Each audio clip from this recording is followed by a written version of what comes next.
Donc je suis, Tristan Biens, je fais partie de la société Oxygène depuis ses débuts. Oxygène, on est une société qui a été créée en 2020, et on accompagne nos clients dans la mise en place de stratégies, bas carbone, mais on les accompagne également, dans leur, performance énergétique, avec différents projets. Je vais vous présenter rapidement la société.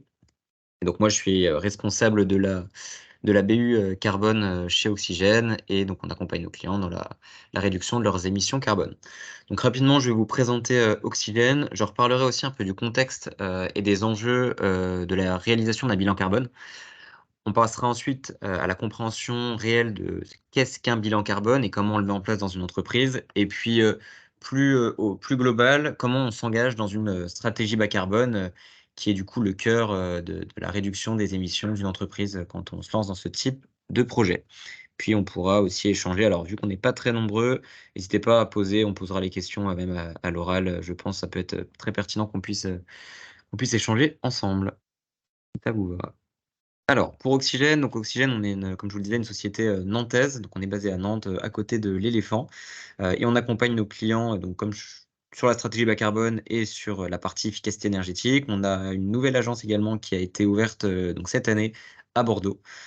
Et le projet également, c'est d'ouvrir l'année prochaine une agence à Lyon, pour nos clients qui sont lyonnais. On est 12 collaborateurs actuellement, sur les 2 sites, et on accompagne nos clients sur les 3 BU que vous voyez ici. Donc la BU carbone qui est du coup, comme je vous le disais, et c'est celle que je vais vous présenter aujourd'hui, principalement sur les projets carbone des entreprises. La performance énergétique, donc là, c'est vraiment accompagner nos clients à réduire, tout ce qui va être consommation énergétique, mais également les accompagner sur des projets plus ponctuels comme, les cahiers des charges photovoltaïques, les bornes IRVE, et cetera. Et enfin, la dernière BU, c'est les achats d'énergie. On accompagne à nos clients à, structurer, leur démarche d'achat d'énergie, que ce soit des petits clients pour faire de la mutualisation avec, plusieurs clients et réduire les coûts, ou les gros clients dans la rédaction de leur appel d'offres. Voilà concrètement. Et donc la méthodologie Oxygène, très rapidement, 2 options. L'option 1, c'est qu'on a un référent Oxygène dédié qui va être mis en place dans l'entreprise pour les accompagner sur ces projets. Donc ça marche très bien pour la stratégie bas carbone, mais également pour le management de l'énergie. Et l'option B, c'est plus concrètement, vous avez déjà un référent en interne, qui s'occupe de ces sujets-là. Nous, on va être ponctuellement, une aide, pour vous lancer dans les sujets, que ce soit la réalisation du bilan carbone, la mise en place d'actions sur le bilan carbone justement, ou par exemple sur les projets d'efficacité énergétique. Voilà pour la partie oxygène, donc c'est le but, c'était pas de vous parler de ce sujet, mais très rapidement. Donc le contexte est en jeu, on aime bien repartir de la base, donc il y a certainement des choses que vous connaissez déjà, mais pour vous, recontextualiser la mise en place d'une stratégie bas carbone et la réalisation d'un bilan carbone, on repart du contexte climatique, et on voit bien qu'il y a eu une évolution de la température moyenne mondiale depuis 1850, donc depuis l'ère industrielle. Et donc cette augmentation de la température est notamment due, au réchauffement simulé d'origine humaine. Là, vous avez le petit zoom ici avec la courbe, plutôt jaune qui est du coup le réchauffement d'origine humaine et naturelle, et vous avez en bas la courbe bleue qui est plutôt le réchauffement simulé d'origine, naturelle seulement, avec le solaire et le volcanique. Donc on se rend bien compte que c'est vraiment l'humain qui, génère vraiment cette augmentation, de température à la surface de la planète, et de cette là, quelles sont les activités qui sont responsables de cette augmentation de température? Donc on a notamment, avec l'augmentation moyenne en France, 1,2 degrés dans le monde. Je ne sais pas si ce chiffre vous le connaissiez? Donc c'est actuellement l'augmentation qu'on peut observer depuis 1850, et on est à 1,7 en France. Donc, les surfaces terrestres, se réchauffent plus rapidement que les océans. Donc en moyenne, on est à 1,2, mais en France, on peut retenir ce chiffre de 1,7 degrés d'augmentation depuis 1850. On a donc cette augmentation, importante de la température. À quoi est-elle due? On a le phénomène d'effet de serre que vous connaissez certainement, mais je le rappelle, hein, on a du coup donc l'énergie qui provient du soleil qui va traverser l'atmosphère. Donc on a la Terre qui se réchauffe sous le rayonnement du soleil. On a heureusement, les rayons, qui vont être infrarouges, qui vont se répercuter donc dans l'atmosphère, et qui vont rester de par ces gaz à effet de serre qui vont emprisonner et réchauffer et provoquer ce fameux effet de serre, et réchauffer du coup la Terre, à la surface de la planète avec cette fameuse température des 1,7 pour la France que je vous viens de vous évoquer juste avant. Donc ça, c'est un peu le principe de ce qui se passe actuellement. Donc plus il y aura d'effets de serre, plus il y aura de gaz à effet de serre présents dans l'atmosphère, plus il y aura cet effet de serre qui sera conséquent et plus du coup les rayons du soleil vont être retenus et ainsi réchauffer la planète. Donc c'est pour ça qu'il faut du coup diminuer nos gaz à effet de serre et les gaz à effet de serre, ils sont, comme je vous le disais, principalement dus, notamment au dioxyde de carbone, donc tous les gaz à effet de serre, hein, méthane, protoxyde d'azote et gaz de synthèse. Et le dioxyde de carbone, bah, ça va être la combustion d'énergie fossile et la déforestation qui vont du coup générer ce gaz. Le méthane, on va avoir notamment l'agriculture et les ruminants. Le protoxyde d'azote, on va avoir tout ce qui va être agriculture et engrais. Et les gaz de synthèse, bah, c'est tout ce qui va être fluide frigorigène, donc présent dans nos systèmes de climatisation, frigo, etc. Donc, principalement, on entend souvent parler des combustions des énergies fossiles. C'est ce qui représente la principale cause, d'augmentation des effets de serre et forcément, on a dedans, bah, toutes les énergies produites à partir du charbon, qui représente 27 du mix énergétique mondial. Je pense que ces chiffres, vous les connaissez, hein, mais je les rappelle. Le gaz, 23 du mix énergétique mondial également et le pétrole, 31 qui est la plus grande part, donc des énergies fossiles qui sont génératrices de gaz à effet de serre et donc du CO2 lors de leur combustion. Ça, c'est important de l'avoir en tête. C'est vraiment la base. C'est pour ça, du coup, qu'on a donc cette augmentation de température liée notamment au CO2 et à tous les autres gaz à effet de serre. Dans le monde, ce qui est intéressant à voir, c'est qu'on est x2 depuis 40 ans en termes d'émissions carbone, notamment de l'utilisation de ces énergies produites à partir d'énergies fossiles. Et ça représente 80% de la consommation d'énergie primaire mondiale. Quand vous sommez du coup les trois énergies, et donc c'est vraiment un chiffre important et c'est pour ça que du coup, l'objectif, c'est de les réduire. Donc l'objectif international sur le climat, une fois qu'on a ce constat, il y a donc des comment dire? Des accords qui ont été passés, notamment l'accord de Paris lors de la COP, 21 en 2015. Vous l'avez certainement en tête, qui était pour objectif de limiter à plus de 2 degrés l'augmentation de la température à la surface de la planète. D'ici 2100, on parle à long terme et donc cet accord, en plus, l'objectif, c'était aussi de le maintenir en deçà de 1,5. Comme je vous le disais déjà, actuellement en France, on est à 1,6, et donc ce qui est intéressant, c'est de voir les scénarios qui sont, proposés par le GIEC, et donc ces scénarios sont avec l'accord de Paris, donc au plus bas, avec soit plus 1,5 degré, plus 3 et plus 5. Actuellement, ce qu'il faut avoir en tête aussi, c'est qu'on est plutôt sur une tendance à plus 3 degrés par rapport aux plus 1,5, plus 2 qui sont, du coup voulus par l'accord de Paris, d'ici 2100. Donc quand on parle de ces températures, on se dit: «Bon, bah, peut-être que c'est pas beaucoup», mais en fait, la température, n'est pas liée à la météo, par exemple, qu'on a aujourd'hui ou hier. C'est vraiment au niveau des températures liées au climat. Je vous donne un exemple qui peut être un peu concret, c'est de se dire, bah, imaginez, nous, la température du corps humain, on est à peu près entre 37 et 38, en température moyenne au niveau de notre corps humain. Bah, si on prend plus 3 degrés. Imaginez, ça fait on arrive vite à du 40 degrés, donc là 40 degrés, bah, c'est beaucoup de fièvre ou en moins, bah, c'est de l'hypothermie et plus 5 degrés, bah, je vous laisse imaginer, hein, c'est hospitalisation et potentiellement décès. Donc c'est vraiment important de se dire que ces températures, c'est pas uniquement, à l'instant T de se dire: «Bah, voilà, on prend +3 sur une température, certes, c'est pas beaucoup». C'est vraiment des conséquences compliqués, qui sont, sur tous les domaines, que ce soit sur les événements importants en termes de météorologie, sur le déplacement potentiel des populations par rapport aux températures qu'il ferait, dans certains pays et cetera. Donc c'est vraiment quelque chose à avoir en tête et donc actuellement, on serait plus à du +3 degrés avec les actions qui sont déjà mises en place. Donc il faut redoubler, enfin en tout cas d'efforts, dans la mise en place de nos actions, que ce soit au niveau, des entreprises, au niveau aussi, particulier, pour pouvoir atteindre cet objectif au niveau mondial. Voilà. Pour conclure, j'aime bien faire cette petite métaphore, je vous l'avais déjà faite, j'avais fait un webinaire il y a 2 ans et je l'avais déjà présenté. Heu, on aime bien représenter l'atmosphère sous forme de baignoire et donc cette baignoire, bah, elle se remplit au fur et à mesure de dioxyde de carbone, enfin de gaz à effet de serre, hein, comme plus concrètement, et depuis l'ère industrielle, elle s'est remplie de façon beaucoup plus importante. Le débit a augmenté de notre robinet et le débit correspond aux émissions qui sont faites par l'homme et le siphon, heureusement, dans nos baignoires correspond à ce qu'on appelle la compensation carbone. On a de la compensation naturelle et de la compensation aussi qui va être faite notamment par la reforestation. Et cette compensation, ça permet de capter le CO2 et d'éviter qu'il ait ce fameux effet de serre comme je vous l'ai présenté auparavant.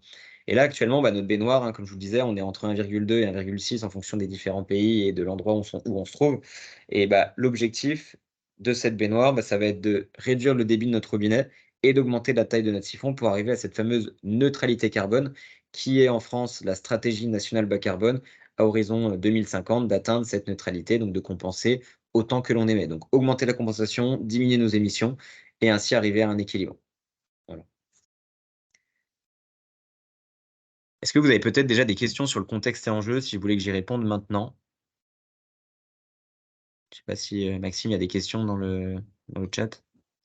Dans le chat, non, il y a pas de questions. OK. Bon, n'hésitez pas, hein, si vous voulez aussi les poser, sur le chat ou en live, on fera une session à la fin, mais n'hésitez pas.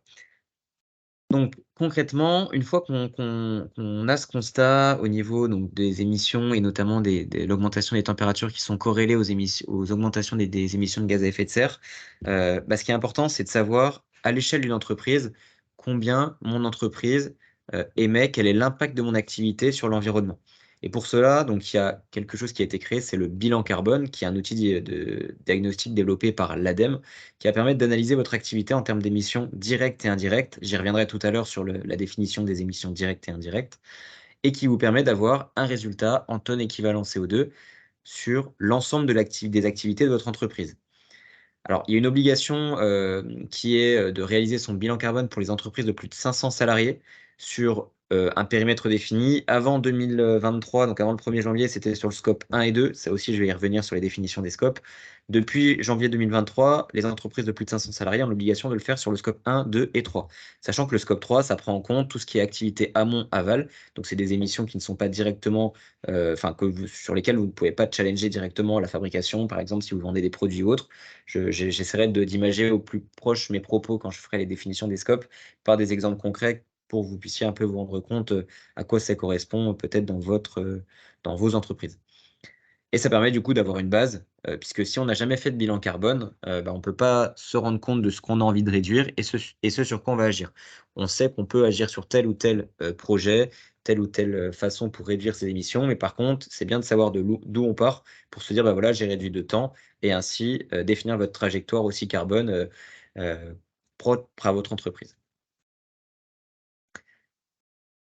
Alors, ce qui est important aussi, c'est, l'avantage de faire son bilan carbone, au-delà de connaître ses émissions de gaz à effet de serre, et aussi au-delà de cibler vos actions de manière efficace, ça permet aussi d'avoir une démarche globale, d'entreprise puisque quand on va récupérer, par exemple et réaliser le bilan carbone, les données, on va, vraiment récupérer les données sur l'ensemble, des scopes et des émissions, carbone de vos activités. Donc on va questionner, par exemple, le contrôle de gestion, on va questionner les ressources humaines, on va questionner aussi la partie logistique, on va questionner les consommations énergétiques du siège ou des différentes agences que vous avez potentiellement, ou des lieux de production par exemple. Donc on va vraiment aller chercher plein de choses, ce qui fait que du coup ça permet d'avoir une émulation auprès de tous les collaborateurs puisqu'ils vont être finalement acteurs de la stratégie bas carbone et donc de la réalisation de ce bilan carbone et de la mise en place des actions par la suite. Donc ça permet vraiment de fédérer vos collaborateurs autour d'une thématique commune. Ça permet du coup aussi, de répondre aux exigences, j'en ai parlé, mais également de valoriser votre démarche environnementale auprès de vos clients, et également de montrer, aux clients ce que vous faites. Vous avez fait votre bilan carbone, vous mettez en place un plan d'action, vous avez défini votre trajectoire et du coup, c'est du concret pour vos clients également. Donc un bilan carbone, nous on aime bien le décomposer en 5 grandes étapes. Donc les 5 grandes étapes, je vais vous les préciser au fur et à mesure de ma présentation, mais donc préparer avec la phase vraiment amont, pour vraiment cadrer le projet. La phase de collecte qui va permettre de récupérer toutes les données pour faire ce bilan carbone. Le calcul, c'est de convertir vos données d'entrée qui peuvent être par exemple des kilowattheures de compte d'énergie, qui peuvent être des poids de produits, qui peuvent être des matières, qui peuvent être plein de choses, pour les convertir en gaz en émissions de CO2. Comme je vous le disais tout à l'heure, rappel, on a plusieurs gaz à effet de serre qui vont être comptabilisés dans un bilan carbone, mais on les, convertit toutes en émissions tonnes équivalent CO2 pour avoir une unité commune. Donc le méthane va être converti en CO2, les gaz fluorés vont être convertis en CO2, le protoxyde d'azote, et cetera. On a ensuite une phase de présentation. Donc là, c'est la phase qui permet de présenter les résultats et les premières pistes d'action aux collaborateurs, mais également à la direction. Et la phase de communication, bah, c'est comment on communique sur le plan d'action, sur le bilan carbone, à l'externe, auprès des clients potentiels et même auprès de potentiels recrues qui seraient intéressés parce que l'entreprise met en place des actions environnementales. Donc la phase, de prépa alors cette phase, oui, j'ai pas précisé, mais en moyenne, un bilan carbone se réalise entre 2 à 6 mois en fonction de la taille de l'entreprise et en fonction aussi de la disponibilité des données. Parce que forcément, la collecte va prendre plus de temps si, vous n'avez pas forcément d'outils qui centralisent toutes les données qu'on va récupérer et du coup, le temps, bah, va être un peu plus long sur cette phase si on doit récupérer des factures papier, si on doit consolider des données qui ne le sont déjà pas dans un outil commun. Pardon. Donc la phase de préparation, 4 étapes importantes dans cette phase, c'est déjà dans un premier temps missionner un chef de projet. Donc soit vous le faites votre bilan carbone en interne avec quelqu'un dédié qui va le réaliser, soit vous passez du coup par un cabinet comme nous, nous proposons nos services pour réaliser ces bilans carbone, pour, vraiment mettre en place quelque chose et réaliser la mission, dans l'ensemble de ces étapes. Vous avez ensuite un engagement de la direction. On aime bien que la direction s'engage dans la mise en place d'une stratégie bas carbone, puisque c'est pas uniquement pour répondre aux contraintes réglementaires si jamais vous êtes assujetti à cette réglementation, mais c'est aussi, comme je vous le disais, un projet d'entreprise et que la direction s'engage de dire, bah voilà, enfin, l'entreprise souhaite réaliser son bilan carbone. Vous allez être du coup consulté, convié, partie prenante de ce projet et souhaite réduire, son empreinte carbone, c'est toujours pertinent de s'engager en tant que, en tant que direction de l'entreprise. Ensuite, définir le périmètre et ça, je vais y revenir juste après. Puis le planning. Le planning, bah, c'est, le cadencement des étapes que je vais vous présenter par la suite et de se dire: «Bah, voilà, là, à ce moment-là, je vous présente le bilan carbone» et un planning classique d'une gestion de projet, pour un projet de tel ou tel type. Alors le périmètre, on va avoir 3 typologies de périmètre. Déjà le périmètre temporel. Généralement, on réalise un bilan carbone sur une année civile, donc sur une année, par exemple, 2023, l'année qui est en train de se finir, et réaliser le bilan carbone en 2024 ou sur l'année 2022. Mais on peut également le réaliser sur un exercice comptable. Généralement, c'est de, octobre à septembre. Il y a pas de règle par rapport à ça, mais c'est bien déjà de caler et de cadrer le périmètre pour vraiment récupérer les données dans l'ensemble sur cette date-là, enfin sur ces dates-là. Ensuite, on a le périmètre organisationnel. Donc ça, le périmètre organisationnel, c'est qu'est-ce que l'on prend en compte dans son périmètre en termes de, site, par exemple. Donc, est-ce que je fais juste le bilan carbone de mon siège avec les collaborateurs qui sont concernés par le siège? Ou est-ce que je vais prendre mes entrepôts, mes magasins? Est-ce que je vais, si j'ai par exemple des antennes aussi internationales, je les prends aussi ou non? Ça, c'est vraiment aussi au choix après de l'entreprise. Il y a pas de règle par rapport à ça. Mais il faut que ça soit défini dès le début pour pouvoir collecter la donnée après dans le bon ordre. Et enfin, le périmètre opérationnel et là donc on parle de scope et donc les scopes correspondent aux différentes données qu'on va aller chercher. Je vais vous l'expliquer par un petit schéma.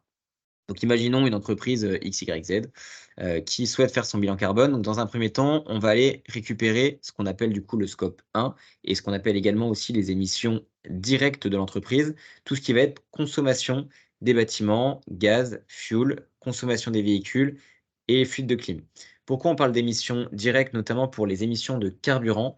Je vous en ai parlé un peu tout à l'heure quand on parlait des émissions générées par les énergies fossiles, bah, parce qu'en fait, si par exemple, vous avez une chaudière gaz dans votre site, ou vous avez par exemple des véhicules, qui sont thermiques que vous possédez aussi, vous allez brûler, que ce soit le gaz ou le carburant directement dans le moteur ou dans la chaudière et donc les émissions vont être générées lors de la combustion de cette énergie fossile directement par votre entreprise. C'est pour ça qu'on parle d'émissions directes. À Sans l'inverse oui, Ouais, juste au niveau de la consommation des véhicules et carburants, on parle uniquement des véhicules type commerciaux ou alors de déplacement et pas forcément celui des collaborateurs, c'est ça? exactement. Donc c'est les véhicules possédés par l'entreprise. Voilà, OK, merci. Les véhicules possédés par l'entreprise. On a aussi, donc tout ce qui va être, bah, comme je vous disais, hein, chaudière gaz, mais effectivement tout ce qui va être, véhicule des collaborateurs, dans ce qu'on appelle les déplacements domicile-travail, ça fera partie des émissions indirectes parce que ça, c'est pas des véhicules possédés par l'entreprise, donc vous n'avez pas forcément la main sur ce que va acheter le collaborateur, enfin et ce qu'il met comme carburant et cetera. C'est un peu cette notion-là, c'est est-ce que j'ai la main directement pour pouvoir agir, donc ce qu'on appelle des émissions directes, ou est-ce que j'ai pas la main? Et de ce fait, dans ce cas-là, du coup, vu que j'ai pas la main, c'est plutôt des émissions indirectes. L'exemple qui est là, et du coup, donc scope 1 et 2, émissions directes, indirectes, on a ce qu'on appelle aussi les émissions indirectes liées à l'énergie, c'est uniquement l'électricité. Et donc là, les émissions indirectes liées à l'énergie, l'électricité, pourquoi on parle d'émissions indirectes? Parce qu'en fait, c'est pas vous qui allez la fabriquer, hormis, par exemple, avec du photovoltaïque ou autre, mais si vous prenez l'électricité, sur le réseau, ça va être principalement fabriqué par des, centrales nucléaires, par exemple. Donc les émissions, elles ne sont pas directement générées par vous, par l'entreprise. Vous allez vous juste brancher votre prise et là, il y a pas d'émissions réelles qui vont être générées que lorsque vous branchez, par exemple un ordinateur ou un téléphone portable. C'est des émissions, elles vont être dans les émissions directes de la société, donc notamment EDF qui va produire via sa centrale nucléaire l'énergie. Par contre, elles vont être, vous, indirectes dans l'utilisation de cette énergie. Donc, si on peut, par des définitions simples, le synthétiser, émissions directes, vous produisez les émissions. Émissions indirectes, vous allez les utiliser.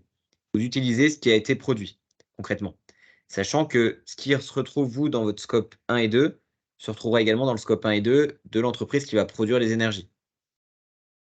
J'espère être clair, n'hésitez pas, sinon je vous l'explique d'une autre façon. Je vous montre en parallèle le scope 3 pour vous justement vous présenter un peu le même principe. Ici, donc le scope 3, on a tout ce qui va être donc émissions indirectes. Donc là, même principe, c'est que vous allez utiliser ces émissions pour le bon fonctionnement de votre entreprise, mais c'est pas vous qui les générez directement, c'est pas l'entreprise qui les génère directement. Je m'explique. Je prends l'exemple des achats de biens et services. Vous êtes une entreprise qui va fabriquer des chaussures, par exemple, qui a fabriqué des chaussures.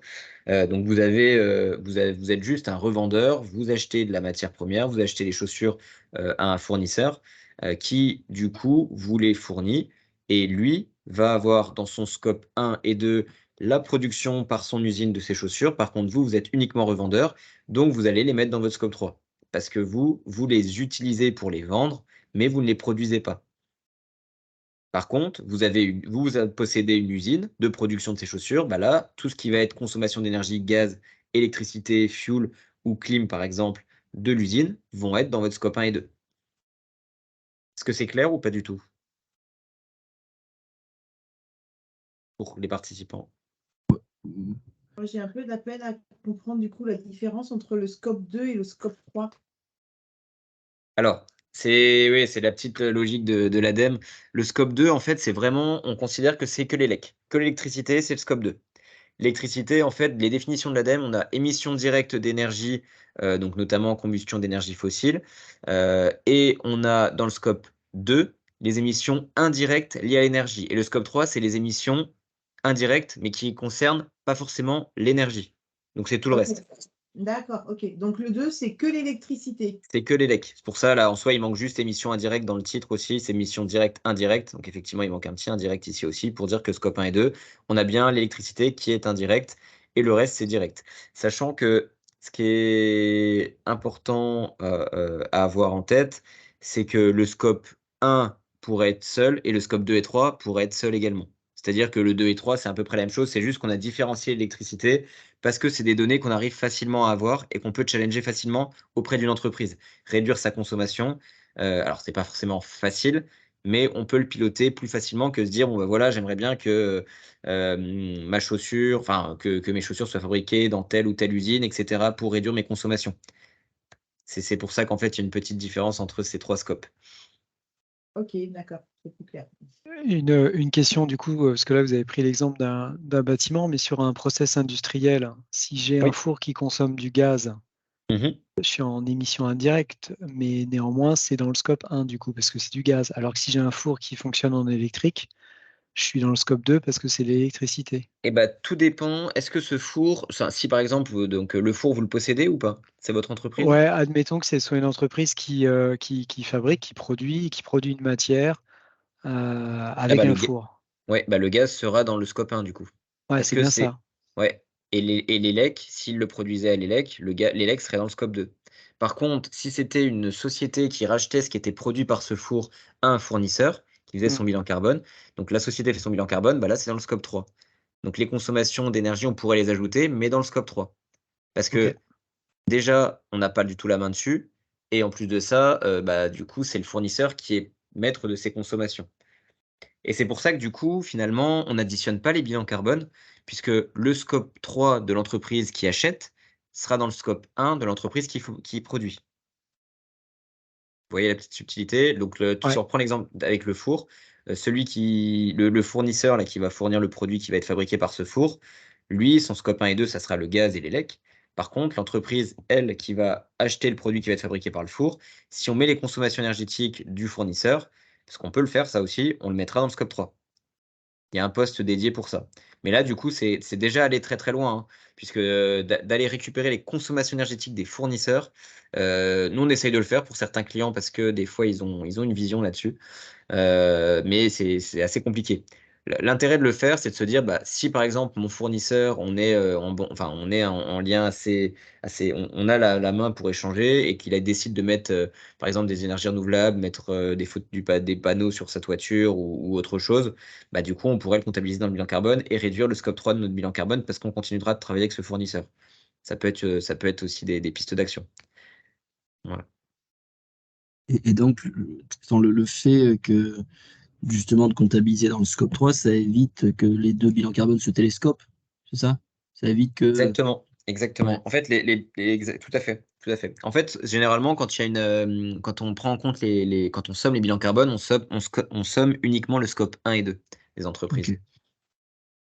D'accord, Je vous merci. donne un exemple, nous, on a fait un bilan, enfin, on a fait plusieurs bilans carbone de grands groupes et qui ont du coup plusieurs anciennes sociétés. Et ils aiment bien avoir le bilan carbone de la société, mais également le bilan carbone consolidé groupe. Attention aux doublons, parce que justement, forcément, le scope 3, des fois, de certaines sociétés, serait le scope 1 de d'autres. Et quand on les isole l'une et l'autre, pas de souci, on peut les calculer dans le scope 1 et dans le scope 3 pour l'une et l'autre. Par contre, quand on les somme au niveau groupe pour faire une consolidation, là, attention, on le met uniquement dans le scope 3 du groupe, Ok, ouais. Ouais, ouais, pour pas qu'il y ait de merci. doublons. En théorie, la question qu'on aime bien se poser, nous, chez Oxygène, c'est pour savoir les sources d'émissions à prendre en compte. On peut se poser cette question qui est, est-ce que si la source d'émission n'existait pas, mon activité pourrait-elle demeurer à l'identique?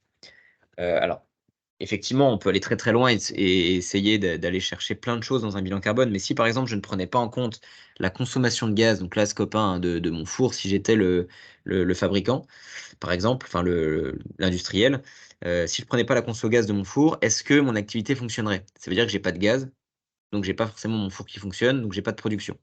Donc du coup, forcément, il faut que je la prenne en compte. Mais cette question, elle est surtout à se poser pour le scope 3. On a pas mal par exemple, de clients aussi qui vont avoir des déplacements clients, donc des fois des déplacements visiteurs, des visiteurs qui viennent pour des rendez-vous professionnels, pour plein de choses, des fournisseurs qui se rendent sur les lieux du siège, par exemple, de l'entreprise. Ça, c'est quelque chose qui est très compliqué à récupérer parce que généralement, on est censé prendre, voilà, le fournisseur est venu avec tel moyen de transport, il a fait telle distance, et ça, si je le prenais pas en compte, est-ce que mon activité fonctionnerait? Alors, on peut se poser la question, oui et non, si j'avais pas de rendez-vous fournisseur, ça veut dire que j'aurais pas de fournisseur, et cetera. Mais après, il faut aussi se poser la question, est-ce que je peux récupérer la donnée et est-ce que la donnée est fiable? Si la donnée est pas fiable, c'est-à-dire que vous allez faire une énorme hypothèse et de ce fait-là, du coup, ça va plomber votre bilan carbone et vous allez même pas pouvoir le challenger en termes de plan d'action. Donc il y a cette première question à se poser, mais la deuxième, c'est est-ce que cette donnée est fiable? Et est-ce que si elle n'est pas fiable, je vais pouvoir vraiment mettre en place une action sur cette donnée-là par rapport au plan d'action que j'ai envie de définir pour ma trajectoire bilan carbone? Voilà pour ça. Sur la partie donc là, on était sur la partie préparation. Donc une fois qu'on a défini son périmètre, donc c'est une étape qui est importante et c'est ce que je pense d'ailleurs, pour ceux et celles qui participeraient, à l'atelier de la semaine prochaine.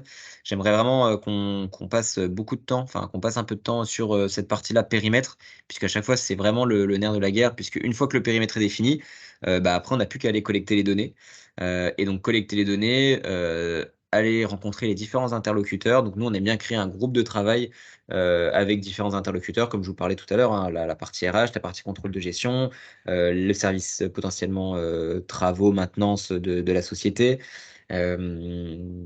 différentes personnes qui vont constituer ce groupe pour ensuite aller collecter les données. Alors, soit on le fait en fonction aussi de la contractualisation qu'on a avec potentiellement notre client, mais soit on le fait pour eux, soit ils le font en interne directement, et puis après, ils nous envoient les données brutes et nous, on les traite. Et il y a différentes façons de faire. Et donc, du coup, pour cette création de groupe de travail, donc je vous le disais, hein, on a donc le patrimoine de travaux, la DSI aussi très important, qui commence à prendre une ampleur dans les bilans carbone des entreprises. Quand on a commencé, nous, avec le bilan carbone de notre premier client, on avait pris une partie numérique, donc la partie système d'information, mais elle ne prenait pas beaucoup de place dans le bilan carbone. Maintenant, on se rend compte qu'en fait, on arrive à sortir déjà des chiffres beaucoup plus précis, et c'est une part non négligeable du bilan carbone d'une entreprise. Notamment, je pense à tout ce qui va être matériel informatique utilisé par l'entreprise, aussi donc tout ce qui va être consommation des serveurs potentiels, des stockages des données, on va essayer de les récupérer ça, et également tout ce qui va être consommation, mail, etc. Donc tout ça, on le récupère et on le prend bien en compte dans le bilan carbone. Et aussi le service communication, évidemment, pour la 5e étape dont je vous parlais tout à l'heure, communiquer à l'interne et à l'externe sur les résultats et les plans d'action pour que la personne puisse suivre le projet au fur et à mesure des différentes étapes. La collecte des données, donc la collecte des données, c'est avec, comme je vous le disais, hein, les différentes données et en fonction du périmètre qui aura été défini. Donc là, c'est l'étape qui peut prendre le plus de temps, en fonction aussi de la qualité de la donnée, des différents allers-retours faits avec la personne interne ou le consultant qui réalise le bilan carbone. Et enfin, l'étape de calcul, donc là, on convertit les données, on fait des points d'étape réguliers pour justement, donner un peu les éléments clés de nos différents calculs, de dire: «Bon, voilà, là, on sent qu'il y a peut-être un problème sur la donnée de base d'entrée par rapport au calcul qu'on a réalisé. Est-ce qu'il ne faudrait pas aller vérifier les différentes données récupérées?» et cetera. On utilise la méthodologie de l'ADEME. Ce qui est important, c'est quand on convertit la donnée, on parle de facteurs d'émission. Les facteurs d'émission, c'est des données qui permettent de convertir une donnée brute en une donnée en tonnes équivalent CO2 ou en kilogrammes équivalent CO2 en fonction de l'unité choisie. Et donc là, il y a une base carbone qui est maintenant qui s'appelle la base empreinte d'ailleurs de l'ADEME, qui est en accès gratuit, hein, public, qui vous permet de récupérer en fait toutes les données. En fonction, par exemple, on peut avoir 1 kilo, je vous donne un exemple comme ça qui me passe par la tête, mais 1 kilo de coton, c'est tant d'émissions de carbone. 1 kilo de tomates, c'est tant d'émissions carbone, etc. Donc il y a plusieurs facteurs d'émission présents qui vous permettent ensuite de calculer votre bilan carbone. Pour information, si vous souhaitez le réaliser en interne, il faut auparavant être formé à la méthodologie bilan carbone qui du coup vous permet ensuite d'avoir accès à un tableur et de réaliser votre bilan carbone en interne. Il faut passer une formation. Et ensuite, avec cette formation, vous avez la possibilité d'avoir les outils qui vous donnent le bilan carbone sous le format réglementaire, notamment pour les entreprises de plus de 500 salariés dont je vous parlais tout à l'heure. Donc ça, je ne reviens pas dessus, hein, mais on a la data, on multiplie par le facteur d'émission et on a les résultats. Et une fois qu'on a les résultats, l'objectif, c'est de les présenter, donc soit en copil avec le groupe de travail qu'on aura présenté et ou en CODIR, comité de direction, COMEX, et cetera, en fonction des différents, stades et envies de l'entreprise. Et le but de cette présentation, c'est de présenter les résultats, des propositions de pistes d'action. Donc là, c'est vraiment des pistes, je vais vous expliquer pourquoi après on parle uniquement de pistes. Également une cible, c'est-à-dire une trajectoire potentielle à moyen, à long terme. Nous, on aime bien, définir, parce qu'au moyen long terme, un bilan carbone, on ne veut pas se dire: «L'année prochaine, je veux faire moins 10 %». C'est pas possible, c'est sur le long terme qu'on s'engage sur une stratégie bas carbone, puisque le temps de mettre en place les actions, ça demande quand même pas mal de changements dans une entreprise, et donc c'est important de prendre le temps de le faire. Enfin, définir le process de communication et comment on déploie les actions par la suite. Donc ces étapes-là du bilan carbone, donc ces 5 étapes, avec, l'étape communiquée sont très importantes, puisque c'est comme ça que vous allez pouvoir réussir réellement la réalisation de votre bilan carbone. Donc en commençant avec la préparation, ensuite en collectant les données, en les calculant, en les présentant et ensuite en les communiquant aux collaborateurs pour qu'ils puissent, comme je vous le disais tout à l'heure, ce qui est très important, être partie prenante du projet, puisque dans les actions, ils vont forcément devoir aider à la mise en place de ces actions pour justement réduire l'empreinte carbone de l'entreprise. Vous avez des questions sur la méthodologie bilan carbone que nous proposons pour vraiment réaliser ce projet? Ça va, c'était plutôt clair? Les facteurs Ouais, d'émission, c'est l'ADEME qui les impose? Alors, pas du oui et non. C'est l'ADEME qui va les vérifier, mais ils peuvent les récupérer de plusieurs, organismes, études qui vont être du coup validées. On a aussi il y a d'autres bases, hein, j'en ai pas parlé, mais il y a d'autres bases qui sont également gratuites. Vous avez aussi la possibilité de récupérer des facteurs d'émission, en tout cas même ce qu'on appelle des analyses de cycle de vie. À l'inverse d'un bilan carbone, une analyse de cycle de vie, on est plus au produit et on va récupérer beaucoup plus d'indicateurs que juste l'impact carbone.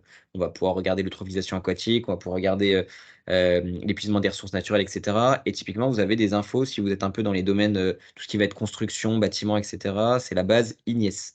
La base IGNIES vous permet d'avoir des fiches gratuites sur plein de choses. Ça peut être par exemple du parquet, ça peut être du béton, ça peut être du ciment, ça peut être des éclairages publics. Et donc, grâce à cette base, vous avez l'ensemble du cycle de vie des émissions carbone, mais pas que, du produit sur lequel vous avez cliqué dans ce site-là.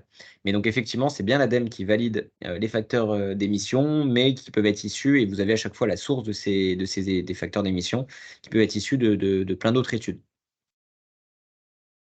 OK, merci. j'ai une question concernant le bilan carbone que l'on fait en France, qui est le bilan carbone qui est déposé par l'ADEME. Le Oui, protocole international, c'est le GHG. oui, Et le bilan carbone, c'est vraiment une spécificité du marché français.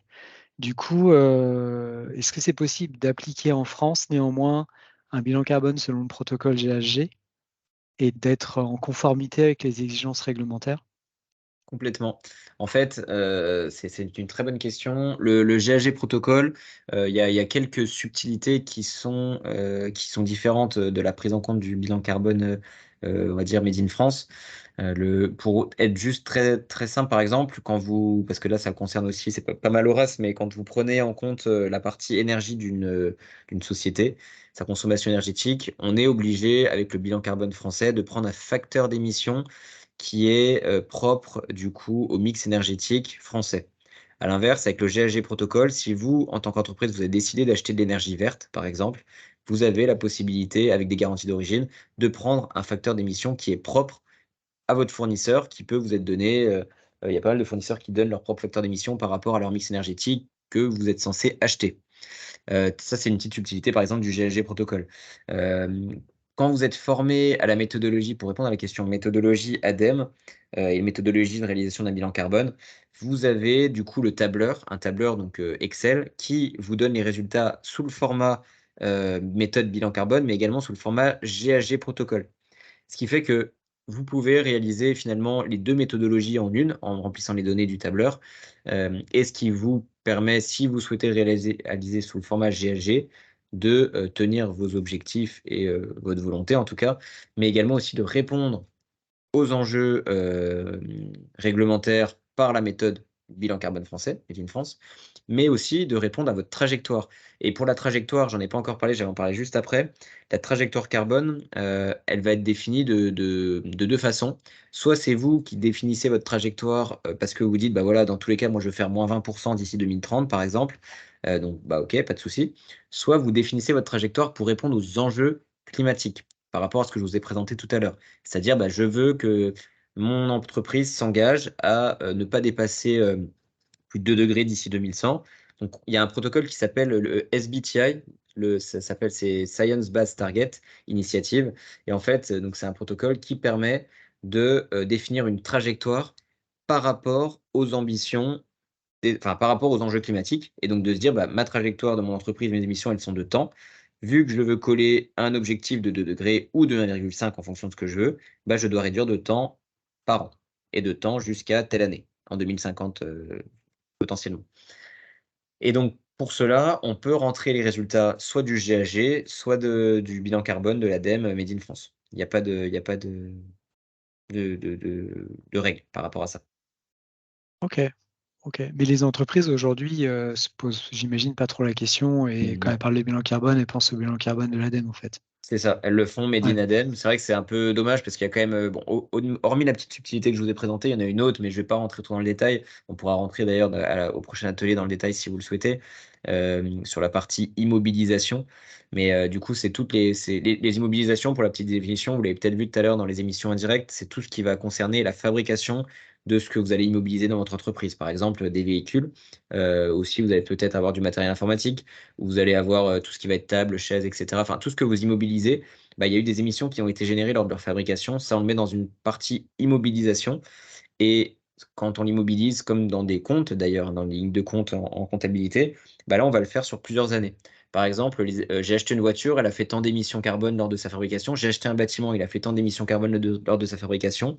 Avec la méthodologie française, je vais l'amortir sur plusieurs années, sur 20, 30, 40 ans. Avec le GHG protocole, je l'amortis sur une année lors de la prise à bail, par exemple, pour un bâtiment, lors de l'achat pour un véhicule. Donc, c'est la petite différence qui fait que bah, sur une année, on va avoir des émissions qui vont exploser avec le GHG protocole parce que bah, les émissions d'un bâtiment, c'est énorme et j'ai acheté un bâtiment à telle année. Alors que avec la méthodologie de l'ADEME, on va l'amortir sur plusieurs années. Mais par contre, le GHG protocole, l'année 2, bah, j'aurai plus d'émissions. Enfin, c'est pour ça que c'est discutable en tout cas. Parce qu'on va avoir peut-être 30% de réduction entre l'année 2 et l'année 1 avec le GHG parce qu'on n'a pas acheté de bâtiment en année 2. Voilà, c'est un peu discutable en termes de méthodologie, mais c'est les méthodologies qui se veulent comme ça, donc voilà, Ok, super intéressant, merci beaucoup. de rien. Est-ce qu'il y avait d'autres questions? Ok, je passe à la suite. Donc pour finir, je voulais faire, je vois qu'il est 50, une petite ouverture sur la stratégie bas carbone. Donc quand on se lance dans une stratégie, bah, on réalise son bilan carbone, donc ça je viens de vous l'expliquer. Mais ensuite, on va réduire ses émissions pour justement essayer d'atteindre nos objectifs par rapport au plan d'action qui aura été défini.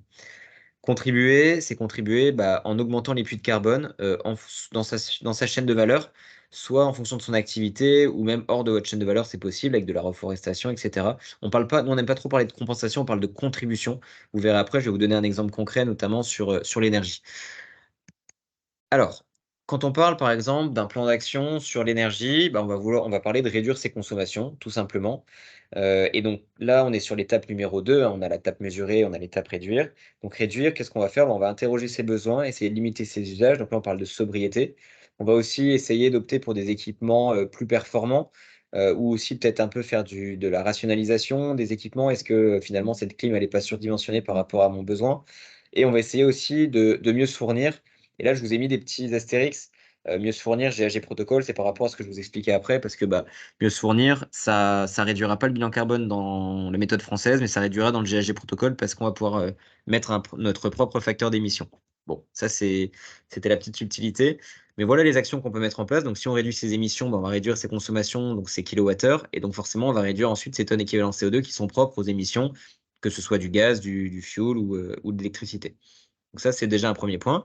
Pour contribuer, bah, comment on contribue à la décarbonation? Donc l'étape 3, c'est finalement on va financer et produire. Bah, typiquement, on peut contribuer, et c'est pour ça qu'on parle de contribution. Si vous installez des panneaux photovoltaïques sur votre bâtiment, vous allez certes réduire vos émissions, mais vous allez surtout contribuer à éviter des émissions que vous n'allez pas mettre, enfin que vous n'allez pas générer puisque vous n'avez plus besoin de cet apport en kilowattheure du réseau parce que vous allez générer vous-même votre électricité.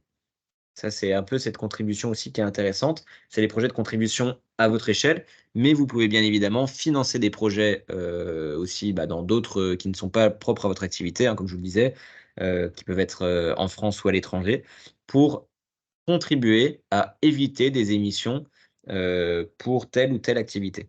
Voilà. Donc, c'est un peu le petit cas concret que je voulais vous présenter propre à l'énergie. C'est dans un premier temps, on essaye de réduire, on réduit au maximum nos émissions.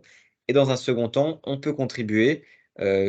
En contribuant, on va aussi réduire nos émissions, on va les éviter surtout, mais on va aussi pouvoir contribuer à la décarbonation finalement du monde, si je peux le dire comme ça, mais à l'échelle mondiale, en investissant dans des projets nationaux ou internationaux. Je Pour peux, vous donner un... je Ouais. peux me permettre une question Oui, du oui. coup. Ouais, pas de souci, ouais. Sur l'autoproduction via les panneaux photovoltaïques, et donc l'autoconsommation. Est-ce que dans le bilan carbone de l'ADEME, là pour le coup, on a un facteur d'émission qui est vraiment lié au fait que c'est une énergie renouvelable, ou on est pareil imposé sur un facteur d'émission qui est un peu plus généralisé au fait qu'on ait une électricité d'origine nucléaire? Eh ben, c'est une bonne question. Normalement, on est censé utiliser parce que du coup, comment ça fonctionne? C'est qu'on va le comptabiliser dans votre bilan carbone en tant qu'émission évitée. Parce que imaginez, vous produisez enfin, vous utilisez 100 kWh d'énergie, pour votre premier bilan carbone. Vous mettez en place des actions, vous mettez des panneaux photovoltaïques. Donc petite parenthèse, mais on va bien prendre en compte aussi l'impact carbone des panneaux lors de leur fabrication. Ça, on le met bien dans le bilan carbone, donc il y a bien un facteur d'émission dédié. Par contre, après, dans le bilan carbone numéro 2, bah, les kilowattheures que vous n'allez plus consommer sur le réseau, du coup, vous les consommez par vos panneaux, donc c'est comme s'ils apparaissaient en tant que 0 émission sur le bilan carbone. Par contre, dans le bilan carbone, ce qu'on montre bien, c'est les kilowattheures que vous évitez, à savoir la production photovoltaïque, donc ça, vous allez quand même la comptabiliser, hein, mais du coup, elle générera 0 émission. Donc, Ok, on le comptabilise du coup, pour répondre à la question, on ne le comptabilise pas dans le bilan carbone, on les met juste en parallèle, un peu dans la 3e étape, en tant que contribution, parce que vous allez éviter des émissions. Et du coup, finalement, vous réduisez votre bilan carbone directement puisque, bah, au lieu de juste de limiter vos usages, là, vous, limitez votre rapport enfin, votre besoin de consommation puisque vous mettez une autre source qui est propre à vous, mais qui permet de générer des kilowattheures, bah, votre conso électrique. ok, très bien. Alors, je vous ai parlé tout à l'heure du processus pour le bilan carbone. Sur la partie, plan de transition, tout à l'heure, je vous parlais du plan d'action et je vous parlais d'un terme qui est les pistes d'action. Pourquoi? Parce qu'en fait, lors de la première restitution, on vous propose vraiment des pistes d'action qui sont quand même concrètes, hein, et c'est pas juste, bon, bah, réduire votre consommation d'électricité, c'est d'aller un peu rechercher. Mais nous, on aime bien, faire ça sous forme d'ateliers et donc c'est pour ça qu'on parle de co-construire. C'est-à-dire qu'on va faire des ateliers une fois que les résultats ont été présentés pour imager, et présenter les gros postes du bilan carbone et sur ces gros postes, on fait différents groupes de travail pour définir des actions concrètes, chiffrées, que ce soit financièrement ou, environnementalement parlant, pardon, mais également, les timer, donc, essayer de mettre une deadline pour la mise en place de cette action, et ainsi, ressortir avec un plan d'action concret et engager l'entreprise dans la mise en place de ces actions. Typiquement, je vous ai mis un petit exemple juste après. Je passe rapidement cette slide pour pas vous prendre trop de temps. Je vois qu'il est 55, mais cette action, enfin cette slide, typiquement montre ce qu'on fait avec les ateliers. C'est qu'à la fin, avec les différentes actions qu'on aura identifiées, on arrive à avoir un niveau d'investissement au niveau de l'action. Donc généralement, c'est typiquement l'investissement, financier et aussi, en termes de temps. Donc c'est financier, hein, en interne de la mise en place de cette action et en abscisse, on met l'impact potentiel de réduction. Et grâce à ça, avec l'identification de toutes les actions sur les différents postes, on arrive à se rendre compte, bah voilà, finalement, on repasse en codier ou en comité de direction. Je vais privilégier telle ou telle action, puisque du coup, je sais qu'elle a un impact fort et qu'elle n'est pas forcément très coûteuse. Ou alors, je vais peut-être aussi privilégier cette action qui est coûteuse, mais l'étaler plus dans le temps ou la mettre en place plus tard. C'est un peu, cette matrice d'aide à la décision qui permet, via les ateliers qui auront été réalisés, de co-création du plan d'action, de décider au final le plan d'action et affiner la trajectoire. Voilà. Ça, c'est vraiment l'étape importante. Une fois qu'on a fait le bilan carbone, présenter les résultats, on définit avec les équipes et les collaborateurs les actions et ensuite on les quantifie. Voilà pour ma part, par rapport à ça. Donc, je vous le disais, hein, étape importante pour conclure, quand on réalise son bilan carbone, la base, c'est de définir le périmètre et c'est ce sur quoi j'aimerais porter l'atelier la semaine prochaine. On récupère les données, on présente les résultats, on définit des pistes d'action, on crée des ateliers pour justement, challenger un peu ces actions et les quantifier plus finement avec les experts, propres du métier que concernent les actions et ensuite on a la feuille de route et il n'y a plus qu'à s'engager pour réduire les émissions de gaz à effet de serre de l'entreprise. Voilà pour moi. Vous avez des questions? Un point que je voudrais souligner, Tristan, aussi, concernant le bilan carbone, évidemment, il y a le sujet d'émissions de gaz à effet de serre qui est forcément indéniable. On entend parfois souvent que que la France est responsable uniquement de 2% des émissions de gaz à effet de serre, mais quand on parle de ça, c'est uniquement au niveau territorial et c'est pas à l'échelle vraiment de tous les scopes. Par exemple, quand on prend un ordinateur qu'on va utiliser en France et qui est fait sur le continent asiatique, sa production ne va pas être comptabilisée dans les émissions de gaz à effet de serre en France, malgré le fait qu'on s'en sert. Donc, il y a ça aussi un sujet, c'est pas parce qu'on a du nucléaire qu'on est forcément des bons élèves.